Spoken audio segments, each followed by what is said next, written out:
আওয়ামী লীগের জঙ্গি লীগের জন্ম ভারতে, তাদের মৃত্যু ভারতে হবে। বাংলাদেশে তাদের কোনো শিকড় নাই। দেখেন এখন তাদের নতুন নেতৃত্ব আনতে চায় সজীব ওয়াজেদ জয় আমেরিকায় বৈশা, আর নিজে দিল্লিতে আছে না নাই তাও তো জানি না। এখন কোন অবস্থায় আছে, চিতে আছে, কবরে আছে, নাকি ট্রমায় আছে নাকি নাই, এটা তো তার কালকে ক্লিয়ার করা উচিত। আমার ধারণা সে তো ভালো অবস্থায় নাই, কারণ যেই রিয়েকশন মেম্বার দেওয়ার কথা সেই রিয়েকশনও যে হাসিনা দিছে 15 বছর ধইরা, এখন তারে পোলাপান যেই সব চুদলিং পং পং বলে, এটা তার উচিত তো নারায়ে তাকবীর বলে গালি দেওয়া।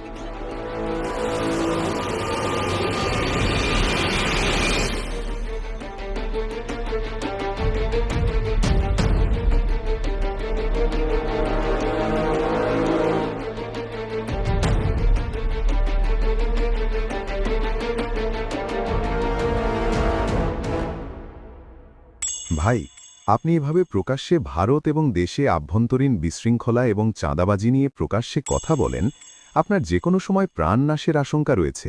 তাই আপনার জন্য রাষ্ট্রীয়ভাবে সিকিউরিটি দেওয়া প্রয়োজন। আমাদেরকে গুলি করার আগ পর্যন্ত কোনো কিছুতে আমাদের গায়ে লাগে না। যতক্ষণ না পর্যন্ত বুকে বা মাথায় গুলি চলবে ততক্ষণ পর্যন্ত আমরা কোনো স্ট্রাগল মনে করি না, এবং এক্সট্রা কোনো সিকিউরিটি লাগবে না। শুধু আমাদেরকে যদি কেউ গুলি করে মেরে ফেলে তাকে যেন ধরে বিচার করা হয়। আপনি যদি আজকে আমাকে, জাবেরকে, আমাদের টিমকে মেরে ফেলেন এবং তার যদি বিচার করতে না পারেন, তাহলে নতুন কেউ জন্মাবে না। শুধু এই জন্য তার বিচার করে ফেলতে হবে, আর কিছু স্পেশাল সিকিউরিটি লাগবে না।